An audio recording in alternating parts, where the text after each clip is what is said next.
নাম সংক্ষেপে ডাকা, কারোর নাম সংক্ষেপে ডাকা জায়েজ আছে কিনা? হ্যাঁ, নাম সংক্ষেপে ডাকা জায়েজ আছে যদি তার অর্থ বিকৃতি না হয়, কোনো খারাপ উদ্দেশ্য না থাকে, তাহলে ডাকা জায়েজ আছে। যেরকম আব্দুর রহমান, এনে আপনি তাকে আব্দুল আব্দুল বললেন, তাহলে হলো না, আলিফ লাম বাদ দিলেন, আলিফ লাম ওর সাথে আগে পরেরটার সাথে যুক্ত হবে, সুতরাং জায়েজ নেই।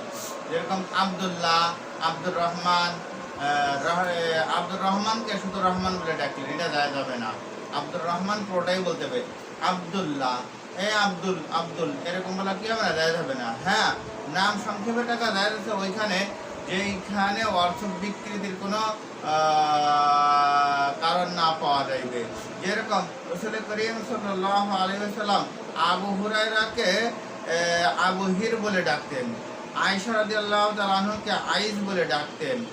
একে আরবি ব্যাকরণে মুনাদায়ে মুরাক্কাম বা অন্তর্কর্তৃক আহুত নাম বলে। উল্লেখ্য আরবিতে মনোয়ার উল্লেখ্য রাসূল করিম সাল্লাল্লাহু আলাইহি ওয়াসাল্লাম এমন কাউকে এমন ভাষায় ডাকি নাই যার দ্বারা নামের অর্থে বিকৃত ঘটে।